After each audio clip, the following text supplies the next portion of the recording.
আমরা যে বিদ্যুৎ ব্যবহার করে থাকি, আমরা নিজেদের অর্থায়নে কিন্তু আমরা সাবস্টেশনটি নির্মাণ করেছি। আপনারা সকলে জানেন যে বাংলাদেশের যে সবচেয়ে হাইস্ট ভোল্টেজ যেটা আছে সেটা হচ্ছে 2,30,000 ভোল্টের, যেটাকে আমরা 230 কেভি বলে থাকি। সেই 2,30,000 ভোল্টের থেকে আমরা এটাকে ভোল্টেজটা স্টেপ ডাউন করার জন্য আমরা সাবস্টেশন তৈরি করেছি। সেখানে এটাকে 230 কেভি সাবস্টেশন বলা হয়ে থাকে।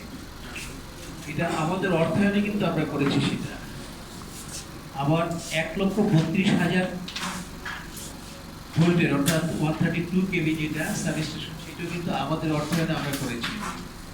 আর 33 কেভি যেটা আছে সেটাও আমাদের অর্থায়নে আমরা করেছি। আমাদের যে শিল্পগুলো আছে, যার যতটুকু ক্যাপাসিটি বড় সে 230 কেভিতে যাচ্ছে, যার ক্যাপাসিটি মিডিয়াম বা ওই পর্যায়ে আছে তারা 132 এবং 33 কেভি সাবস্টেশনের মাধ্যমে আমরা সেগুলো করে থাকি।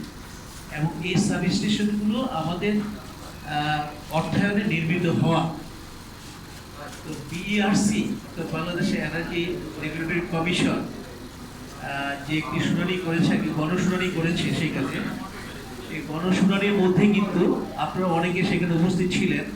আপনারা স্পষ্টত আপনারা মানে জানেন যে যখন পিডিবি তার পাওয়ার পয়েন্ট প্রেজেন্টেশন দিচ্ছিল, তখন কিন্তু পিডিবি কিন্তু একটা পর্যায়ে সেখানে বলেছিল যে 230 কেবির যে গ্রাহকরা আছে এবং 132 কেবির যে গ্রাহকরা আছে, বা কোনো কোনো ক্ষেত্রে 33 কেবি যে গ্রাহকরা আছে, তাদের কিন্তু কোনো সিস্টেম লস নেই। অর্থাৎ আমরা স্টিল মিল যে বিদ্যুৎটা ব্যবহার করি, আমাদের ক্ষেত্রে কিন্তু 0% সিস্টেম লস, কোনো 1%ও সিস্টেম লস নেই কিন্তু।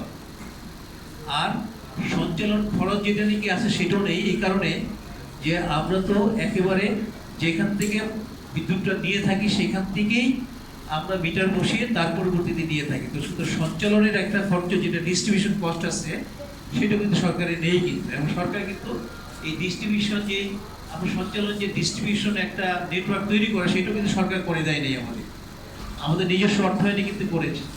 তো এই কথাগুলো কিন্তু আমরা সেখানে বিইআরসির এখানে আমাদের যে গণশুনানি হয়েছিল, সেই বাংলাদেশ স্টিল ম্যানুফ্যাকচারার্স অ্যাসোসিয়েশনের পক্ষ থেকে আমরা কিন্তু স্পষ্টভাবে উল্লেখ করেছিলাম, যেহেতু পিডিবি নিজেই বলেছে যে এখান থেকেও 230 কেবি এবং 132 কেবি, কোনো ক্ষেত্রে 33 কেবি গ্রাহক থেকে কোনো রকম সিস্টেম লস নেই, এবং তারা লাভ দেখিয়েছে, সেখানে প্রফিট দেখিয়েছে। সেখানে তারা কিন্তু, আপনারা সেখানে ছিলেন, তারা কিন্তু প্রফিট দেখিয়েছে। তা আমাদের কোশ্চেন ছিল যে যেখানে আমাদের কাছ থেকে মানে যে বিলটা নিয়ে থাকে সেখানে তারা যে প্রফিট করছে, তো সুতরাং এখানে বিদ্যুতের দাম বাড়ানোর সার্থকতা, যৌক্তিকতা কোথায়, সেই কোশ্চেন উত্তর কিন্তু দিতে পারে নাই। কিন্তু একটা কোশ্চেন আসছিল, আপনারা সকলেই জেনে থাকবেন যে গত প্রায় 4 থেকে 5 বছরে কিন্তু বিদ্যুতের দাম কিন্তু অসংখ্যবার বাড়িয়েছে।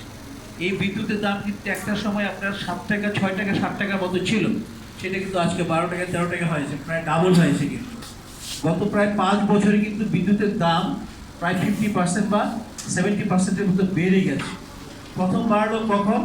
যখন রাশিয়া ইউক্রেন যুদ্ধটা শুরু হলো, তখন আপনার এই তেলের দাম, বিশেষ করে ফুয়েল অয়েল যেটা নিয়ে গেছে, ফুয়েল অয়েলের প্রাইস আপনি $55 থেকে শুরু করে আপনার হঠাৎ করে $120 হয়ে গেল। যখন $120 থেকে $130 হয়ে গেল, তখন কিন্তু একবার এটাকে অজুহাত করে আপনি তখন কিন্তু একবার দাম বাড়ানো হবে। এর পরবর্তীতে পর্যায়ক্রমে দাম কয়েকবার বাড়ানো হবে। এবং এই যে বাড়ানো হয়েছে, আর মানে ফুয়েল অয়েলের কথা যদি বলে, বা আপনার যে তাপবিদ্যুতের জন্য যে কোল বা কয়লা, যে কয়লার দাম বাড়ানোর কারণে যেটা কয়েকবার বাড়িয়েছে, কিন্তু ওই পণ্যগুলো অর্থাৎ ফুয়েল অয়েল এবং কোল, এগুলোর দাম কিন্তু একটা পর্যায়ে কিন্তু আবার কমে গিয়েছে। আর কি সেগুলো কমে যাওয়ার পরবর্তীতে যে তাদের কষ্ট কমেছে, আমাদের বিদ্যুতের দাম কিন্তু কখনো কমানো হয়নি।